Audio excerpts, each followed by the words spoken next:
of chapter 42, Surah Ash-Shura. Recite a second salawat, please.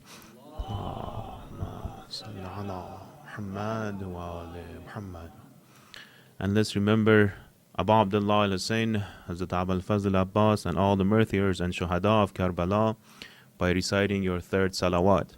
Allahumma salli ala Muhammad wa ali Muhammad. And inshallah your fourth and your loudest of salawat in the honor of Imam of Time, Imam al-Asr wa Zaman, Ajjalallah ta'ala farajahu sharif. Allahumma salli ala Muhammad wa ali Muhammad. First and most of all, jami'an, salamun alaykum. Alhamdulillah Rabbil Alameen for giving us this bounty and ni'mah to participate in the majlis of Imam al-Hussein in commemoration and mourning and grief of our beloved Imam al-Hussein Abu Abdullah al-Hussein alayhi salatu wassalam. So as we all know, tonight is the last session of this couple of days. They say this bounty of Imam al-Hussein, it comes very quick and it goes even quicker. So those who have gone to Arbaeen, those who had the chance to actually go on the march of Arbaeen, they know the very same experience as well. Up until before the day of Arbaeen, everybody's in a hustle mode. Everybody's trying to do their best to make sure that they get to the city of Karbala by the day of Arbaeen. But as the sun sets on the day of Arbaeen, you see that the whole city turns to sort of like a ghost town, as if like everybody goes back to their home and all the mukibs gets, taken to pieces and everybody goes back to their daily lives, as if like nothing was going on at all. So it's like a whole, change and shift of momentum in terms of like where all these millions and millions and millions of people go.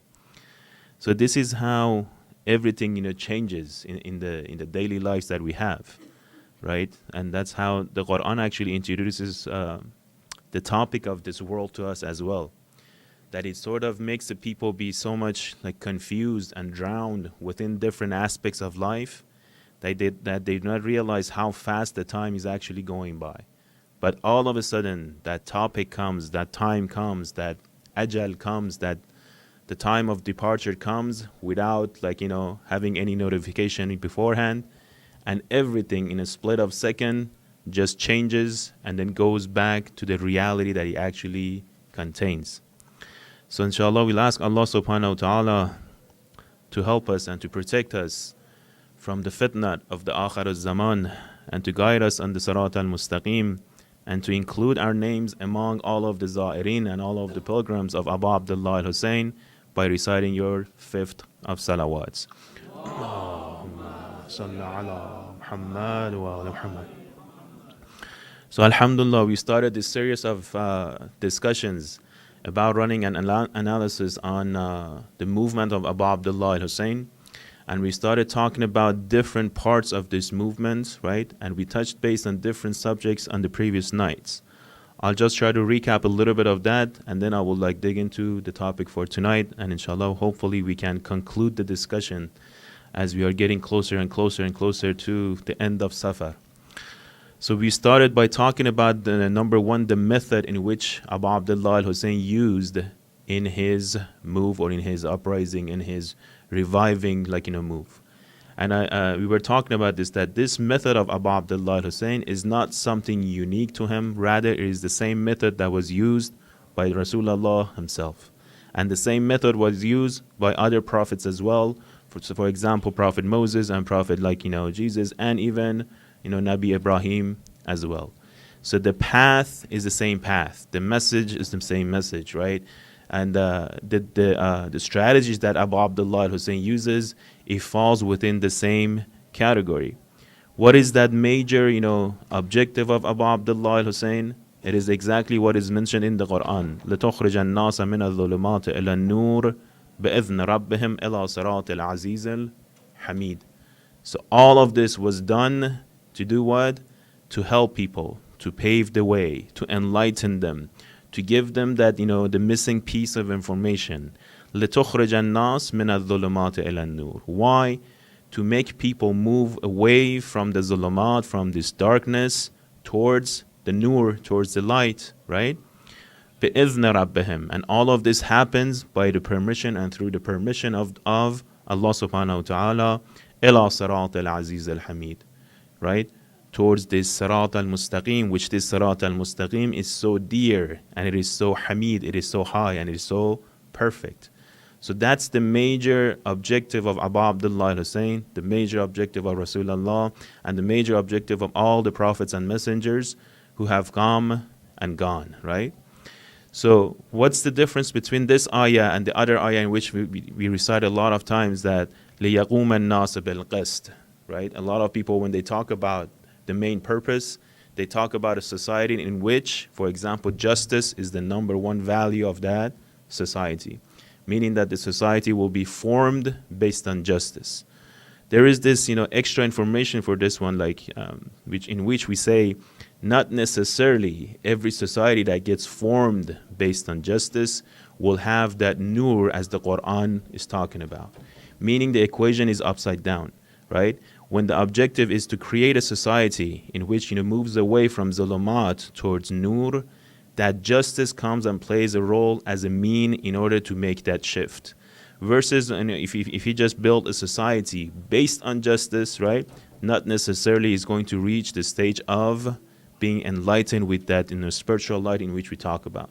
What's the definition of nur? That's a very lengthy discussion. If I just want to make a simple example, if I want to make a simple replacement for this word, we can use that true living, in which again we discussed this one before. The difference between true living and just existing. And in the logic of Quran, we mentioned this one, that if we are just existing per the logic of the Quran, we are not actually alive, right? And in the Ahadith, Amir al-Mu'mineen, he has a very interesting or very thorough example on this one. It says those who do not recognize the truth, those who do not recognize the haqq, right? Or those who actually recognize the haqq but do not practice it, they're just walking dead people, right? There are these, dead people, basically. He uses the term corpse, like dead corpse who are standing vertically, right? They're walking, they're doing whatever, but in reality, they are dead. You look at them, it seems like completely perfect. They have absolutely no problem, no blood pressure, no sicknesses, there's no diseases, right? But the Quran calls them dead people. So we see that this whole movement of Abu Abdullah Hussein, right? It is there to actually enlighten people. Why? Because otherwise the time is just going to go by and they're just going to end up with nothing in their hand. There is this famous narration from Amir al-Mu'mineen Ali ibn Abi Talib alayhi salatu wassalam,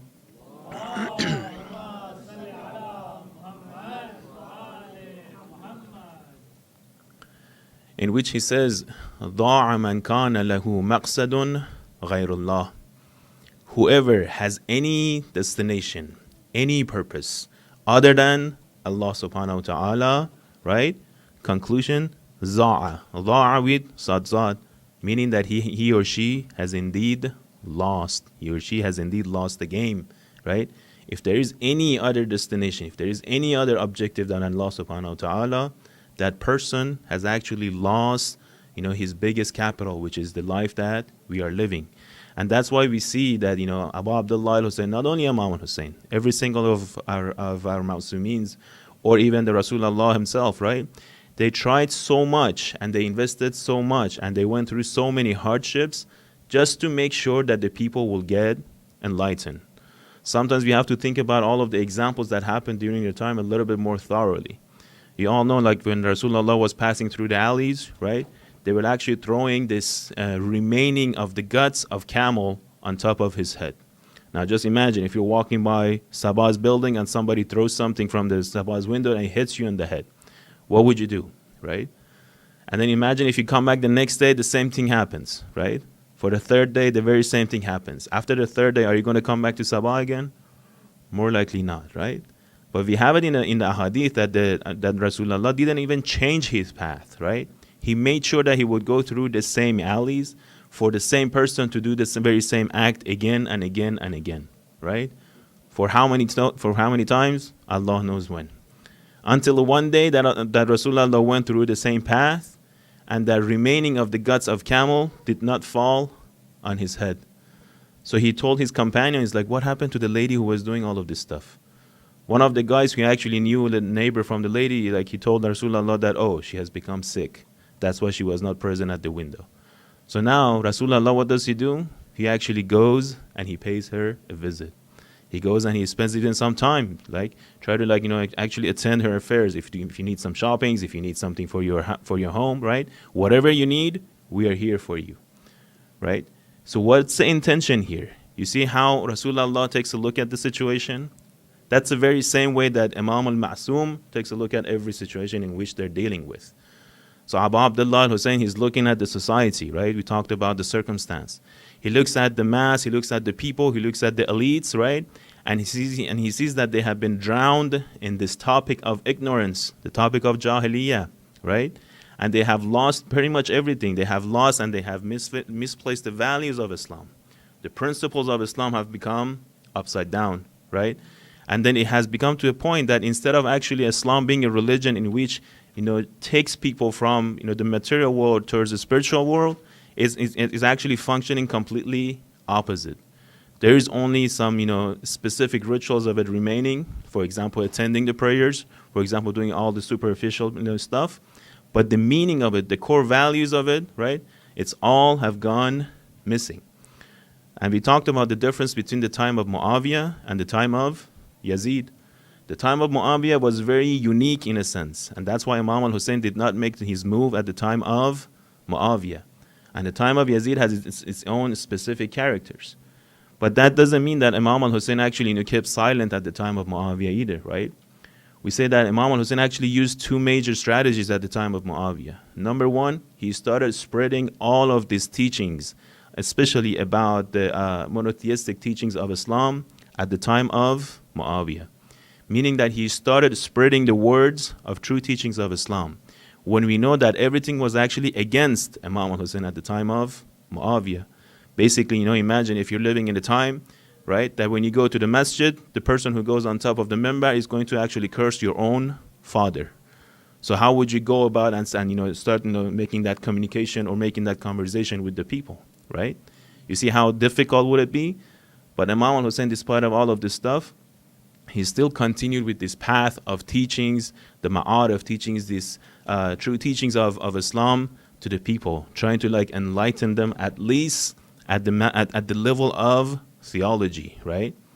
And then number two, he started talking about this perfection of life, this talking about this revivation, this actually development of what we call it the aql, the intellect. And then that was the fourth topic in which we talked about, in which they divided to two parts. They say every person has this intellect, and it consists of two parts. First part is the theoretical, the second part is the practical, right? Meaning the knowledge that we gain versus how much of that knowledge we put into practice. So on each stage, we have to make sure that, the knowledge that we get, number one, is pure, and it is from the pure source. Otherwise, what's going to happen? We're just going to get random information, right? So what's the criterion to differentiate between what is truth and what is batil? That comes to play when we are actually receiving that knowledge. And how do we put this into practice for ourselves? We said a lot of people, when we speak to them, right, what happens is little by little, as they grow up, as they gain more knowledge, as they gain more status in terms of the social life, they start doubting the topics of religion and the topic of revelation, right? Little by little, they start feeling good in a sense of their accomplishments, right? So little by little, they start having this reliance on their own sense of judgment, right? It depends on people, but it's sooner or later, right? But this goes completely against and in contrary to what Imam al-Hussein is actually teaching us. Why? Because he's saying if you put your trust on anything other than Allah subhanahu wa ta'ala, right, that path is just the path of going down the hill, right? Before actually without you even noticing it. How does it work? Again, because when we talk about revelation, we say revelation is that highest stage, highest level of pure knowledge.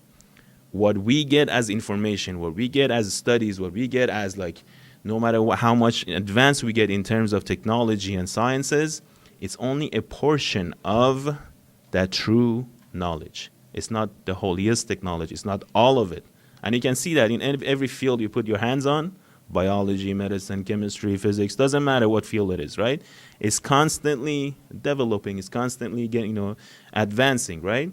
This advancement of that science itself indicates that it is not 100% complete. There's always room to grow. But when we talk about revelation, we say no. The difference between revelation and science is that revelation is based on what are the true facts of this universe. And those true facts will never change. The haqq, that's one of the characteristics of the haqq, it never changes. Versus the batil, it's constantly changing. It's constantly taking different forms. It's constantly reshaping in a sense. Why? Again, haqq has roots, batil doesn't have any roots. They use the example of the foam on top of the waves. When you go to the ocean, right? When the wave comes, you see a lot of foams. A lot of times you don't even see the water underneath it. But once it settles down, the foam goes aside, then you see the actual thing behind it. So that's the difference between the batil and haqq. Batil comes out, it shows itself even more and more and more than what it is. And then if you wait a little bit, if you be patient with it a little bit, then you see the real truth within it, right? So that's the characteristic of haqq and batil. So let's go back to our topic. At the time of the knowledge, right, Abu Abdullah al-Hussein teaches us to make sure that we get our knowledge from the proper sources, not from any random people, and not from any specific group, right, and not even from ourselves, right? So how does this come to play? When it comes to practicing the knowledge. One of the examples, actually Imam al-Hussein makes it clear for us, is like those who go and take on a position, right? It could be out of 4 different possibilities. Number 1, they're either expert, they're fit for that position, or not. And even if they're expert, then we can divide it to 3 groups as well. If they are expert for that position, do they go according to what they know and how they feel it had made them expert for that field? Or number 2, are they going and according to a specific group momentum that is helping them to make decisions? Or number 3, they're going based on what Allah subhanahu wa ta'ala has actually told them, right? Then Imam al-Hussein says, out of these 4, 3 of them are out of the picture. As easy as that. The one who's not expert, of course, what is he going to do? He's going to ruin the whole project, basically. What about the other 2? The ones who only go according to what they understand. Imam al-Hussein says that one is going to go down the hill as well. Because again, that information is limited. And the third person who's just doing whatever, a specific group of, for example, people are telling him, imagine a research group, right? Again, it's a little bit better than the first one, but still in the long run, it's going to hit the wall. We just need that specific person who has that connection with the topic of revelation, right? Otherwise, and the key point to it is in the long run, right? A lot of people may actually say or criticize this idea and say, well, in the short run, you will answer. We have to answer that one with this one, that in Islam, every time we talk about this matter of decision making, it's not only our own time.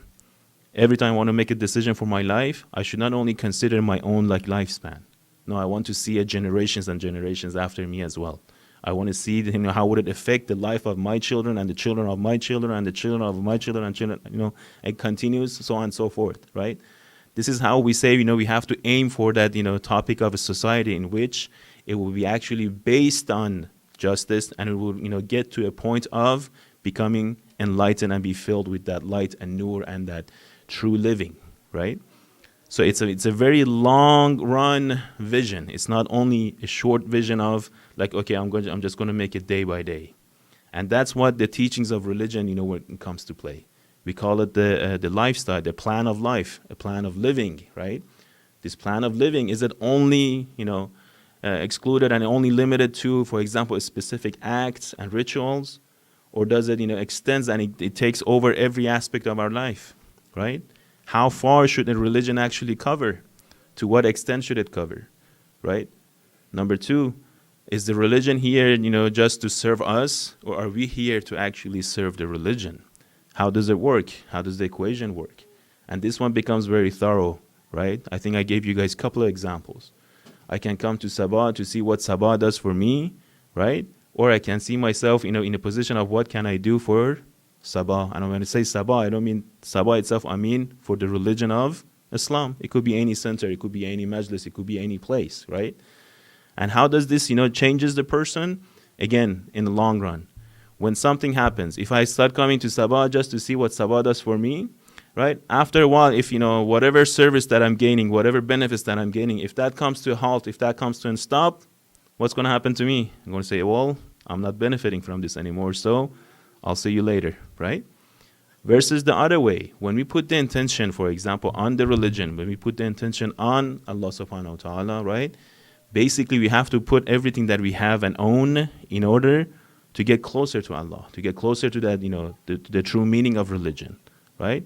So there, no matter what happens, we continue on that path. And I give you the example of what Hazrat Ali Akbar told Imam al-Hussein as they were going towards Karbala. When Imam al-Hussein nodded for a second, and then when he got up, when he woke up, he said the words of, Inna lillahi wa inna ilayhi raji'un.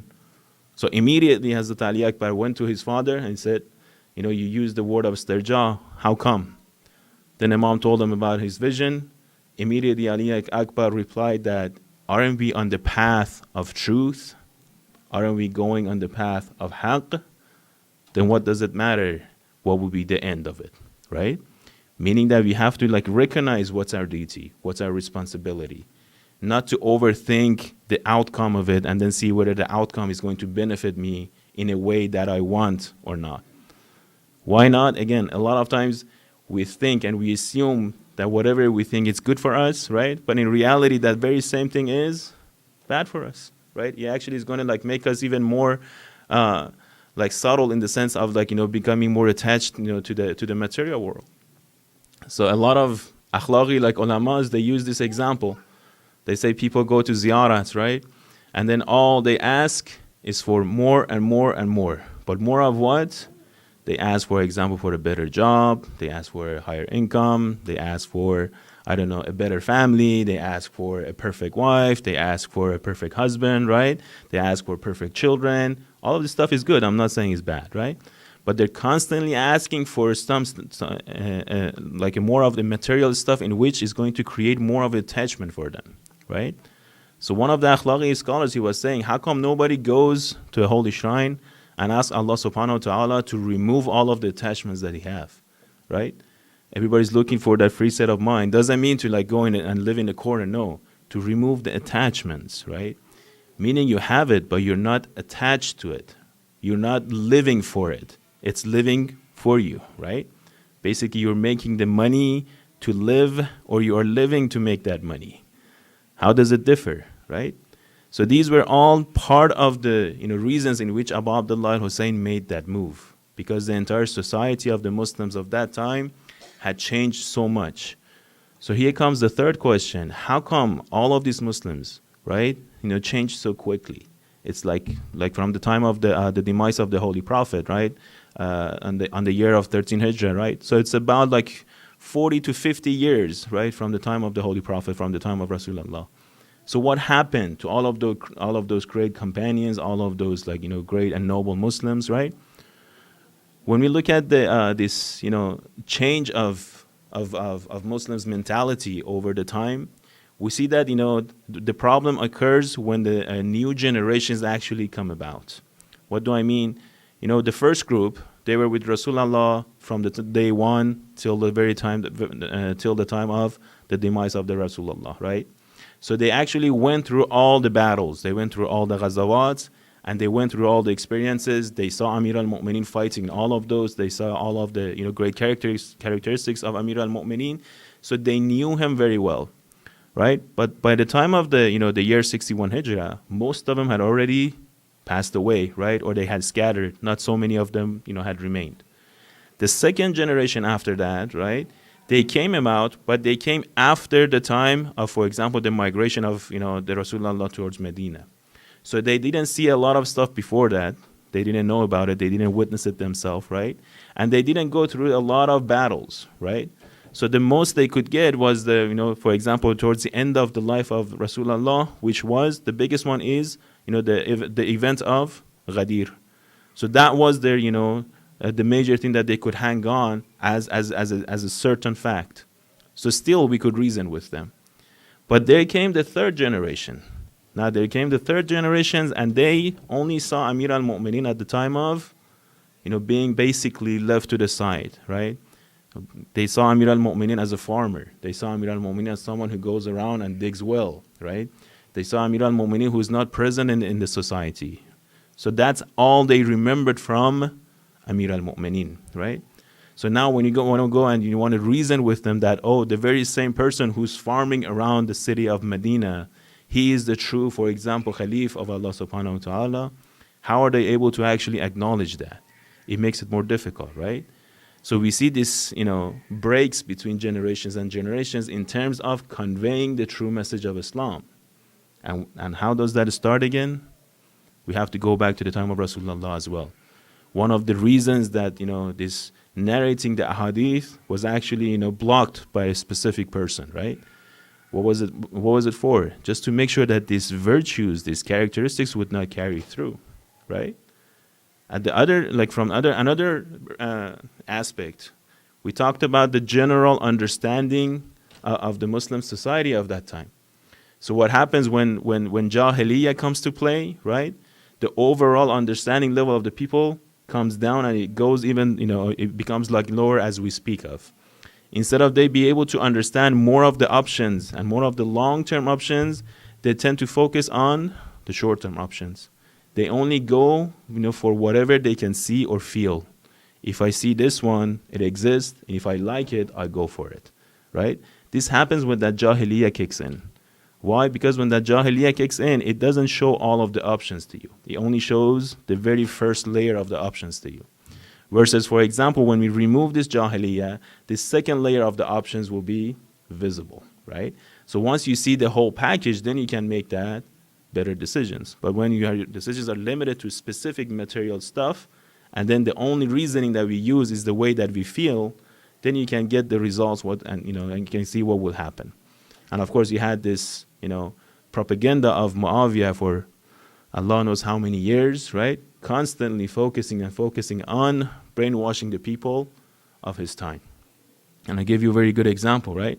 In which the guy from Kufa went to Sham after the battle of Siffin, right? And then what happened? One of the guys in Sham, he said, oh, the camel that you're riding is actually my camel. I lost it in the battle. I want it back. And the guy from Kufa was saying, no, this is my camel. So what did they do? They went to the court of law. Who was the judge? Muawiyah. So what happened? The guy from Sham, he brought 50 witnesses. And he says, okay, I have 50 witnesses. They're all going to testify that the camel that this guy riding from Kufa is my camel. So all of them went and testified. So he looked at the Kufi guy. He's like, do you have any witnesses? He says, no, I don't have any witnesses. I have come from Kufa. I've come here for the business transaction, but this is my camel. Muawiyah says, well, you have 50 witnesses on one side. The claim goes for him. He hits on the, on the table and says, give him the camel. Then what happens? You guys remember the story, right? The guy from Kufa, he goes to Muawiyah. He says, you call yourself the Khalif of Muslimin? It's like, why? What's wrong? It's like, do you know what did you just sentence me for? It's like, no. There was 50 witnesses. I went by the witnesses. It's like, what they're saying this jamal or this naga, as I mentioned, two terms for camel in Arabic. They use jamal for a male like camel, and they use naga for a female camel. They're asking and they're telling me, they're claiming that this jamal is theirs, right? And they have brought 50 witnesses. They all testified that this jamal is for the guy from Sham. But Muawiyah, this is not a jamal, this is a naga. This is not like a male camel, this is a female camel. Muawiyah looked at him, right? He looked at the evidence and it was like, uh-oh. So what is he going to do? He told him, okay, don't say anything. Just be patient. He made sure they left the court, and then he turned around and he told them, so how much do you want for your naga? He's like, okay, X amount of dinars or dirham. Muawiyah says, okay, here's double your money, and here's the money that you had to spend to come here. Here's the money you wanted to make for your business transaction. Here's whatever you need. Here's your 7-star hotel. Here's your VIP card. Here's your blah, blah, blah, right? He gave him all of these freebies just to make sure that he will keep him silent. Then he turns around, he tells him, when you go back to Kufa, send my salam to Ali ibn Abi Talib and tell him that I came to your fight. I came to, actually the battle with you, with thousands and thousands of people who cannot tell the difference between a male camel and a female camel. It shows how people were like so, in a sense, now you want to tell them about the topic of imamat and the topic of infallibility and the topic of the divine knowledge of the imam, right? It's not the perfect timing, right? So when this happens, we have to go and take a look at the elites of the society, those who are actually like giving, those or actually shaping the momentums of the society. So when it comes to the elites of the society, the number one problem that happens, again, that jahiliyyah, is that when they understand all the options, but they make a trade, right? They trade their religion, they trade their faith for the short-term goals.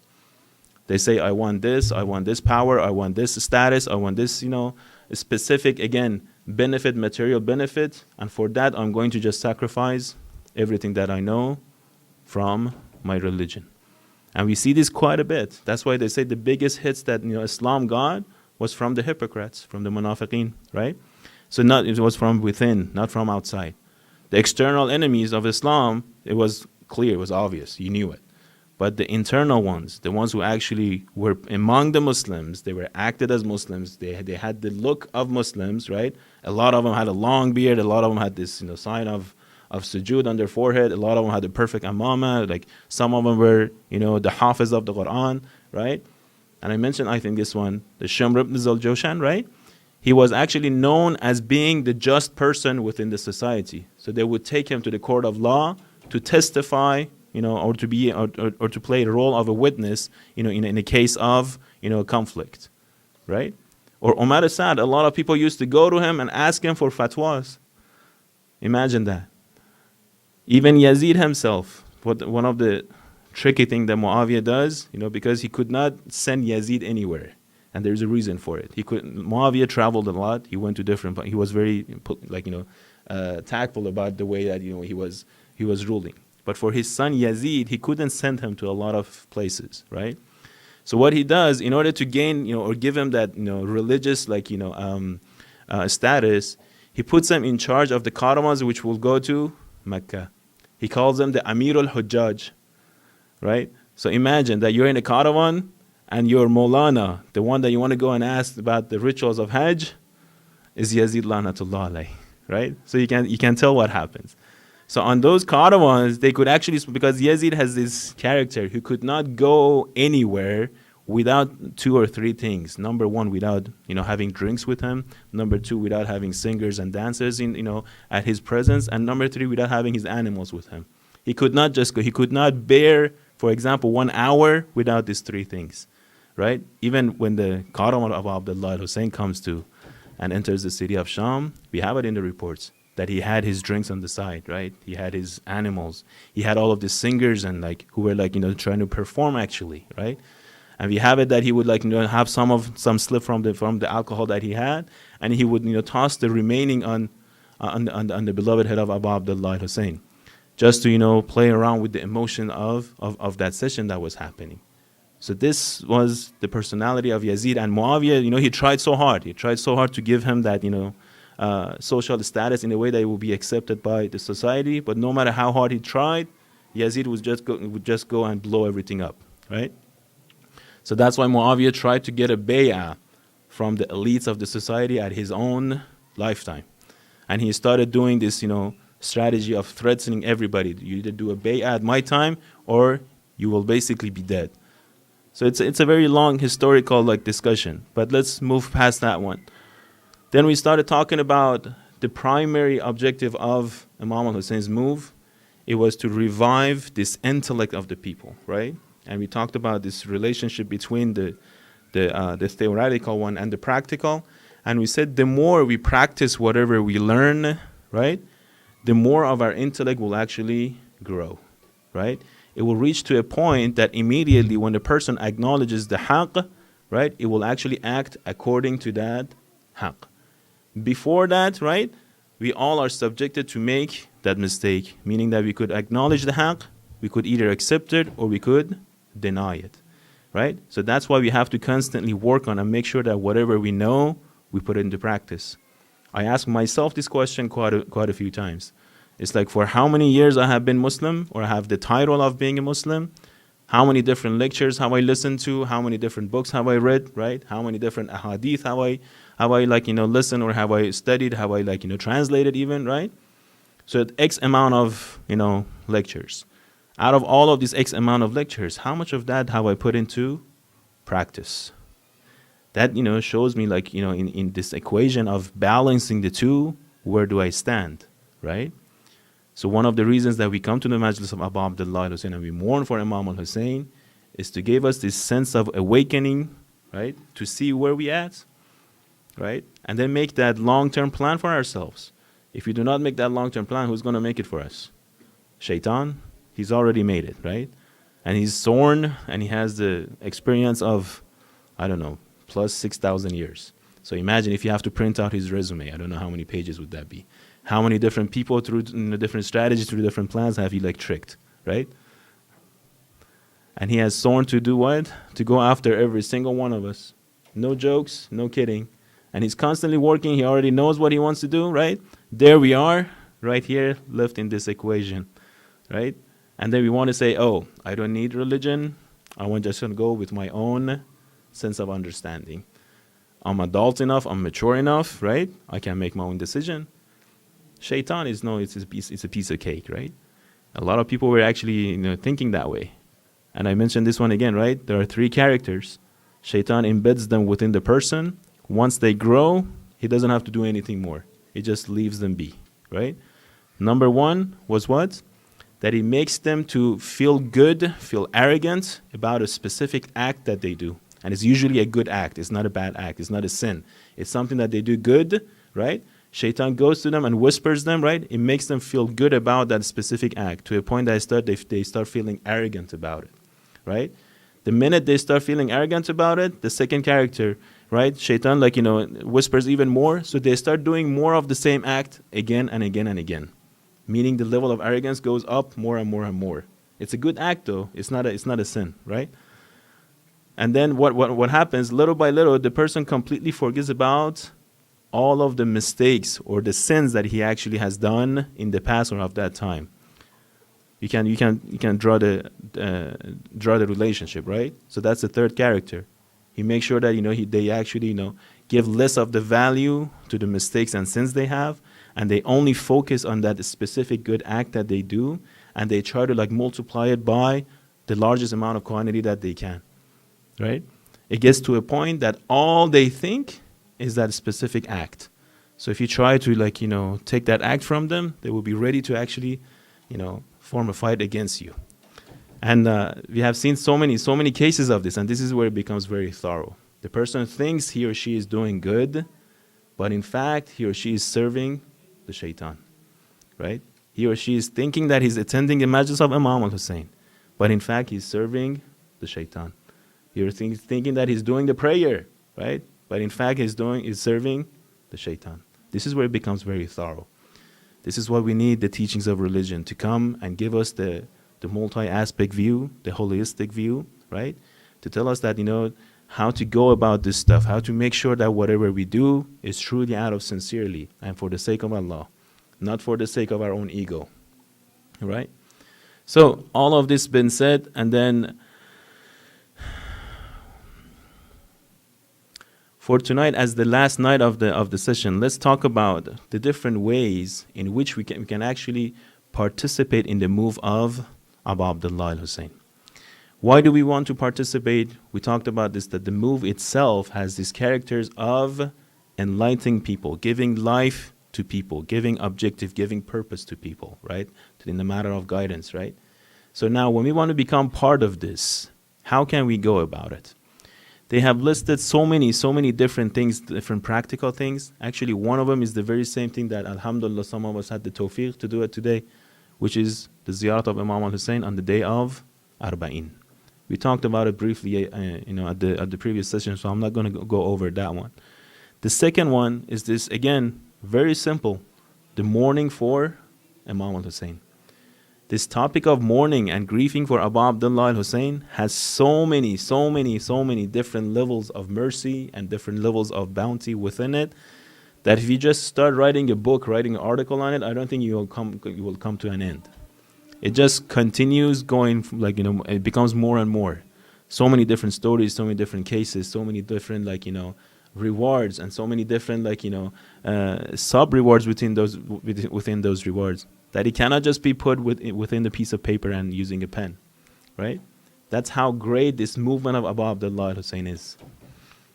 The very story that actually touched my heart itself is, I think, I remember, I'm not sure, I may have said it before, is when one of the guy in Najaf, he was a scholar, right? And he was going, his house was out of the city of Najaf. So he had to walk a little bit in order to enter the city, and in order to go to the Holy Shrine, they had the classes there. On his path of going to the Holy Shrine, he had to pass through or in front of one of his neighbors. And that neighbor, he was not a believer. He did not believe in the topic of imamat. Rather, he was what we call a nasibi, meaning that he was actually cursing Amir al-Mu'mineen. So imagine every morning you get up to go to work, you get up to go to school, and you have to go, by the door of your neighbor, and your neighbor turns around and curses the very same thing that it is a holistic thing for you, right? So this scholar guy, this sheikh, he didn't say, he was patient for quite some time, right? He went through every day. He went through his, I don't know, for months and years, right? One day, I think it was like a eve before a specific day, such as like Eid al-Ghadir, as he tries to make his path and go to the city of Najaf, this time his neighbor turns around and he makes the insult even more, right? So imagine it's like a special occasion. He's like all happy about it. And then all of a sudden he comes out and he makes sure that, this time he insults it even more, right? So he gets very upset. But then again, he doesn't say anything. He goes and instead of going to the classes and stuff, he goes directly to the Holy Shrine, right? He sits down, he does the ziyarah, he starts crying, and he starts doing tawassul to Amir al-Mu'mineen, and he starts complaining to Amir al-Mu'mineen of you are the Amir al-Mu'mineen, you're Ali ibn Abi Talib, all of this stuff about you. How come you don't do anything about my neighbor? Can you just, make him vanish from the surface of the planet Earth, right? Basically. He says, he does his tawassul, right? And then he goes back home. He goes back home and he goes to bed. At night, he sees Amir al-Mu'mineen in his dream. Amir al-Mu'mineen comes to his dream and he starts talking to him.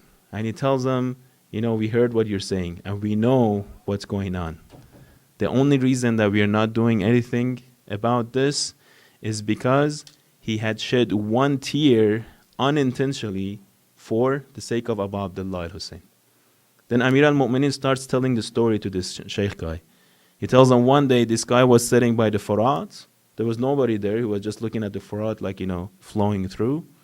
Then all of a sudden it occurred to him, right? He started thinking, it's like, what happened in Karbala? He started remembering the story. And then by remembering the story, right, he told himself, Yazid and Ubaydullah ibn Ziyad and Umar Asad, they didn't do a good thing. They didn't do a fair thing. Just by remembering this, right, one drop of tear actually came out, from his eyes and dropped down.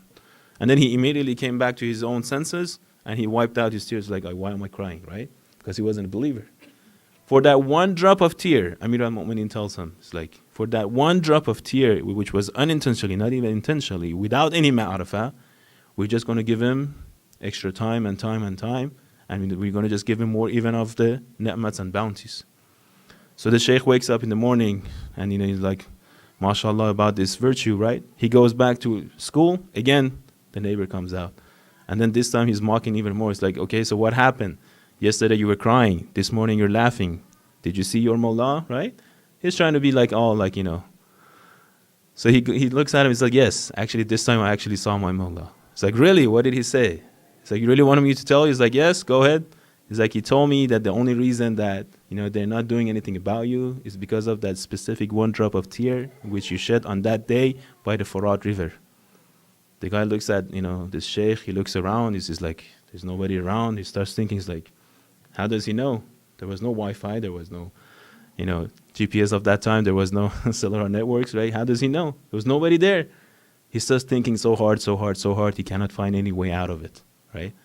Then he realizes it clicks. It clicks that, there's something here. He immediately repents.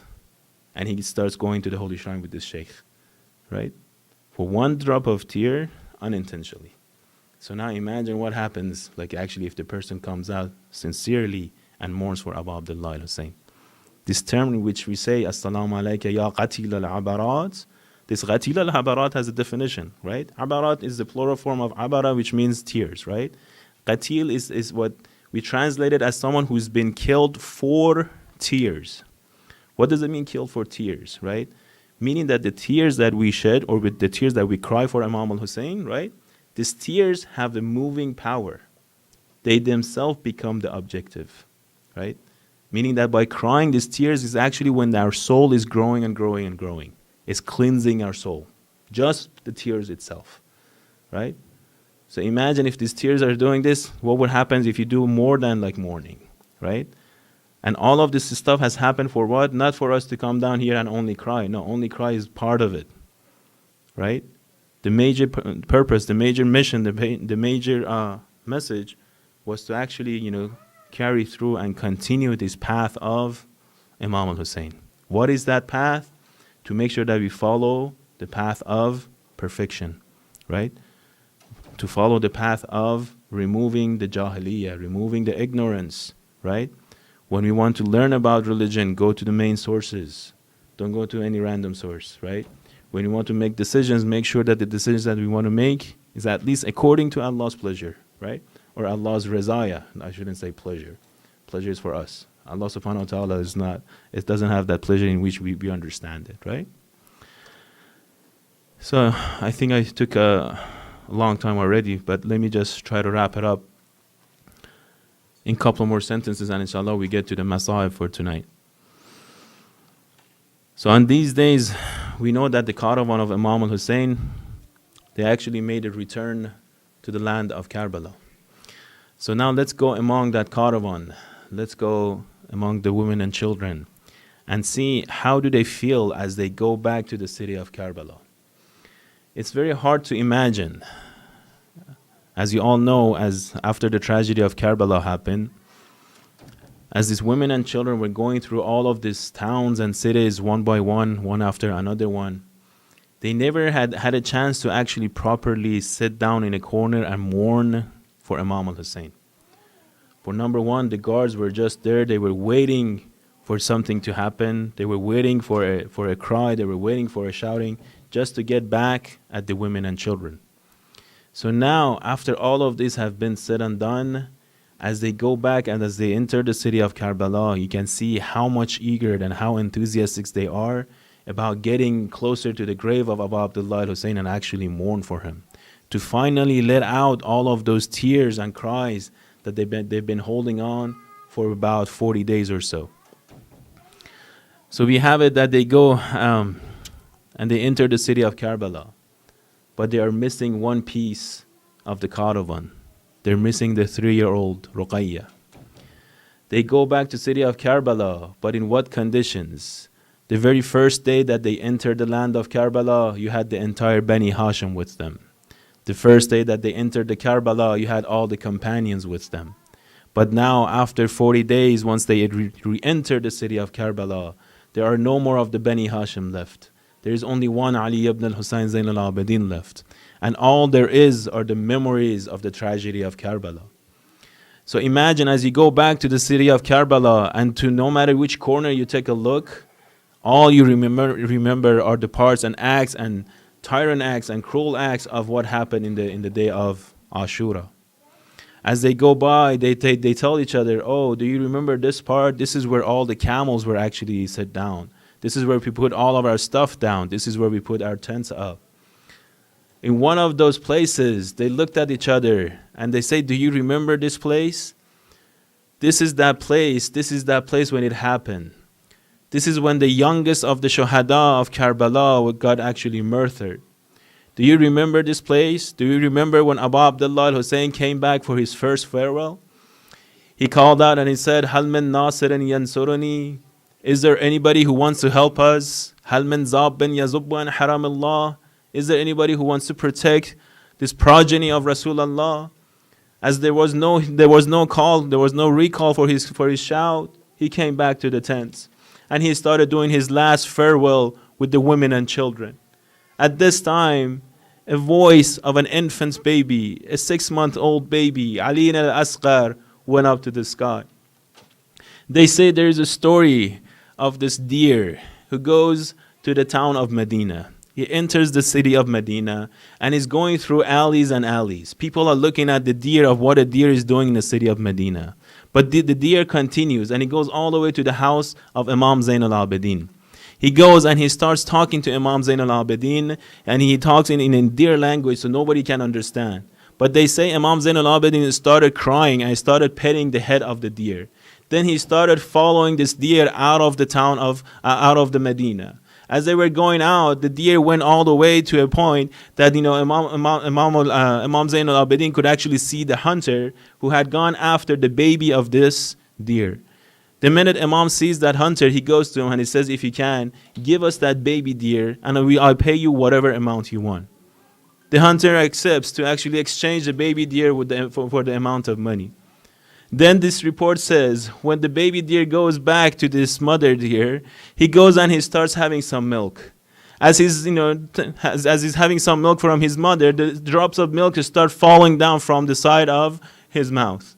When this happens, you hear a loud shout, a loud cry by the women who were watching this scene.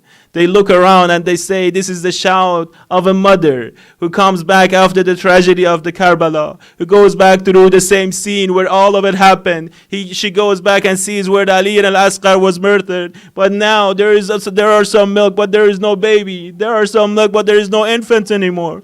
Then she remembers. Do you remember when Imam al-Hussein came to the tents of Imam al-Hussein and asked for the last farewell? Then Ali al-Asqar started crying. So he said, oh, my dear one, bring my infant child to me. Bring my Ali al-Asqar to me. We have it in Maqatil that Rubab didn't take the baby to Imam al-Hussein, but Lady Zainab actually took Ali al-Asqar to him. So imagine, why would this happen?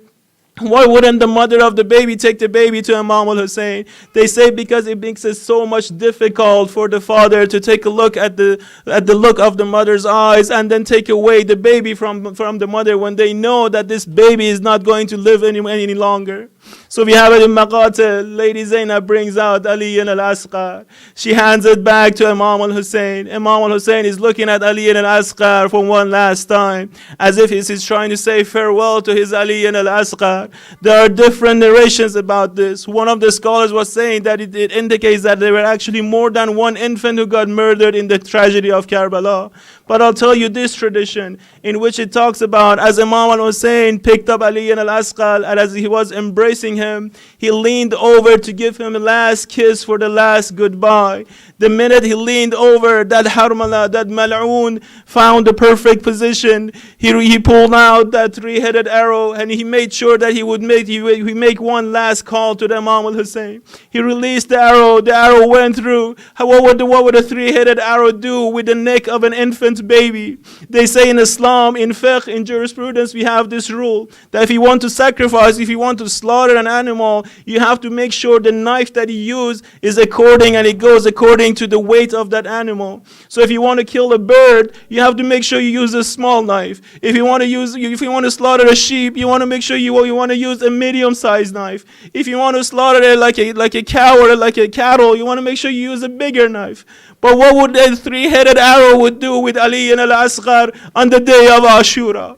So we have it that the arrow gets released, the blood starts gushing out. Abu Abdullah al-Hussein, he takes his palm, he fills it up with the blood of Ali al-Asqar, he throws it at the sky. Then the Riwayah has it that not a single of those drops came back down to the earth. He picks up his palm again and he fills it up with the blood of Ali al-Asqar one more time, and he pours it on his face and he pours it on his clothes. Now he looks at the baby, he looks at his 6-month-old Ali al-Asqar. Now what the Riwayah tells us that he was going back to the tents, but he didn't go back straight. He couldn't walk the straight line. He was just going to the sides. He was going to the right, to the left, to the right, to the left.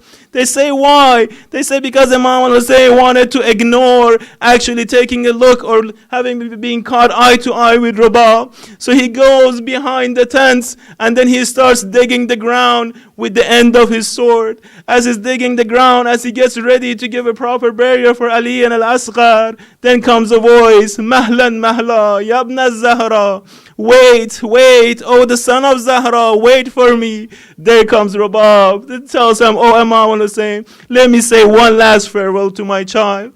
Let me tell you about another farewell. Usually on the last day of Majalis, they talk about Lady Fatima Zahra, the Sahib of the Majlis, the owner of the Majlis. This was one fair. Let's go to another farewell in the alleys of Medina. Let's go to another farewell when the entire Medina was in silence. Lady Fatima Zahra was in the room. She asked for Asma and she told her to go out of the room and then call me after a couple of minutes. If I don't answer you, send someone for Amir al-Mu'mineen.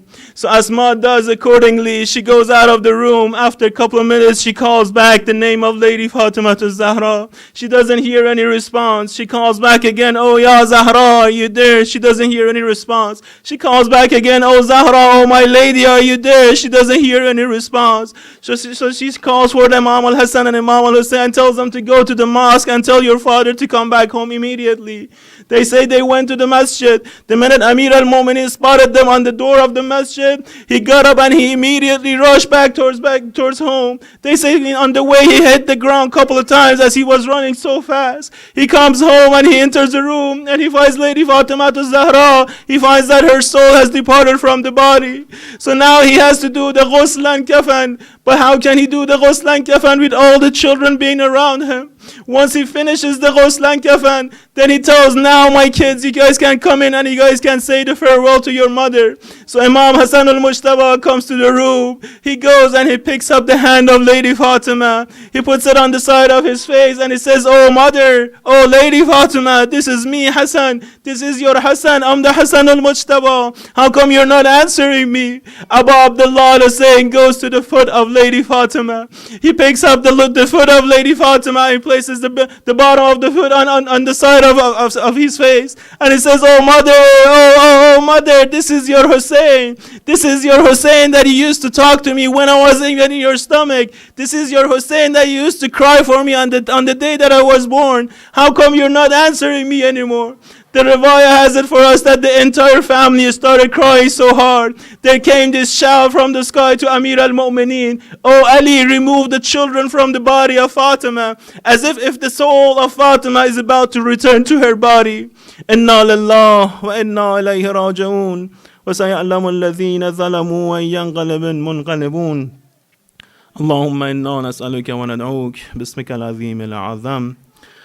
إلهي بحق محمد وعلي وفاطمة والحسن والحسين وتسعة المعصومين من ذرية الحسين يا الله يا الله يا الله يا الله يا الله يا الله يا الله يا الله يا الله يا الله يا رحمن يا رحيم يا مغلب القلوب ثبت قلوبنا على دينك. O Allah, we'll ask you humbly to hasten the appearance of our Imam Zaman. O Allah, we'll ask you humbly to put us among his true companions. O Allah, we'll ask you humbly to forgive all of our past sins and to forgive all of our past ones. O Allah, we'll ask you humbly to protect all of our future generations and family and children. O Allah, we'll ask you for the cure for all of the sick ones, and we'll ask you for the forgiveness of all of our past ones. O Allah, we'll ask you humbly to remove all the difficulties and problems of all of those who are going through difficulties in this life. O Allah, we have a humble request to give us the tawfiq of the ziyarat of Abu Abdullah with ma'arifah in this dunya and his intercession and shafa in the hereafter. O Allah, we'll ask you to continue guiding us on the sirat al-mustaqim and not to take us from this world if you are satisfied with all of your actions. Sallu ala Muhammadin wa ali Muhammad.